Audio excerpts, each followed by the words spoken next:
24-minute sequence showing the American troops assaulting Omaha Beach on the 6th of June 1944 on D-Day is the best bit of cinema ever made. Rarely, if ever, has an audience found itself thrust into the bloody heart of battle so convincingly as in Steven Spielberg's unflinching opening scene in Saving Private Ryan. We are on the beach ourselves, witnessing the true horror of war.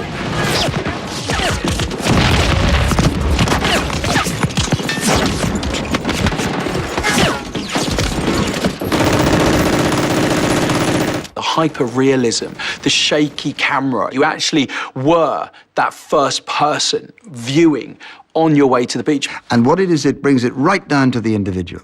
It brings it right down to the experience of the man in the middle of this terror and how they react and what it was like. Come on! Oh!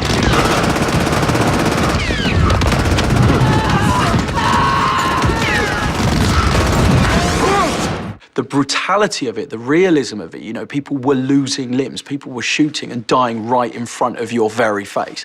I think Spielberg made an impressive and an incredible opening to any film. It was dirty and it was brutal. And that's exactly what Omaha Beach was on D-Day, June 6, 1944. Saving Private Ryan may run to nearly 3 hours, but it's the first harrowing 24 minutes that live long in the memory. A startlingly accurate reconstruction of the D-Day landings, in which 10,000 Allied troops perished. I talked to a British guy who was first onto the beach on Sword Beach on D-Day, and I said, what was it like? And he said, go and watch Saving Private Ryan. I mean, it was harrowing stuff. I know veterans, I went to see it with veterans who'd landed in Normandy with the Suffolk Regiment, and it was just like that. It just suddenly brought the whole thing back to them. It was very, very, hard for them to actually sit and watch it.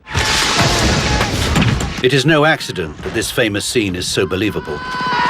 Spielberg ensured that the casual savagery of war was depicted in grisly detail and in real time. Nothing is left to the imagination. No detail too insignificant. What are you guys? 104th Medical Battalion, sir! Here to set up field operations! Get rid of that crap! Grab yourself some weapons! Follow me! I mean, we had 1,000 people on the beach. We had 14 armored vehicles and 7 ships at sea.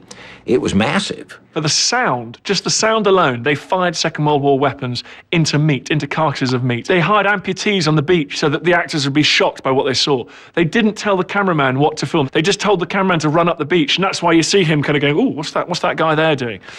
They poured blood into the water. They used the original landing craft that were used on D-Day. They got the sounds of the engines right. They got incredible attention to detail. It is a stunning opening to any movie that has ever been put on the big screen.